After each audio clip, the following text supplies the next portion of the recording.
So right now it's pretty cold. Let's start with what we're expecting and kind of the very latest on the threat for severe weather heading into the weekend. So Saturday is an alert day. Time frame, a late morning start, late morning through lunchtime for our western counties, and then through the day, damaging winds and also the potential for tornadoes as well. Storms Prediction Center has placed much of central Alabama under an enhanced risk for severe storms.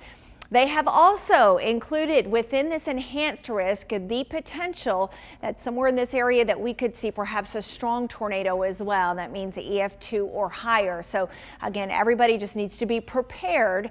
We need to just obviously see how the forecast evolves and then have our severe weather plan in place. So let's take you through the futurecast. This is one particular computer model, and clearly you can see Saturday at daybreak the squall line of severe storms just to the east of the Mississippi River, and that will continue to march our direction as we head through the morning hours. And so the big question still remains, how much development will we get out ahead of the main line of severe storms? Will we see some supercells, in which case those would have an enhanced risk for tornadoes? That being said, there's still going to be plenty of severe weather within this squall line as it continues to march toward West Alabama. So we think an arrival time of the actual squall line late morning, maybe between 10 and 12 or 1 o'clock.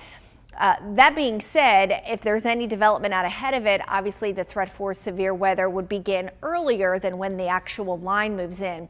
Once we head into the afternoon hours, you can see kind of that threat continuing to march toward the I-65 corridor. And then once we head into the mid to late afternoon hours, really approaching places like Jacksonville and Piedmont, Gadsden, over toward Oxford, Anniston, and then down through Kellyton and Rockford, Sylacauga.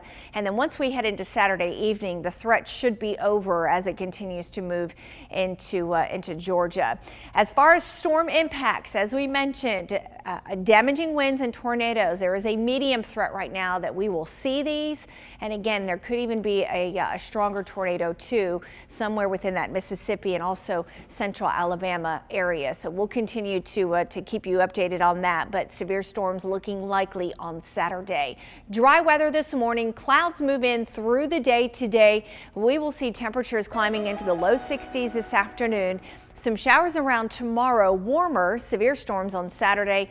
And Brett, it's going to become very, very windy over the next couple of days, even outside of any severe storms. We appreciate you keeping us updated, Steph. Keeping you updated too on the traffic conditions. We are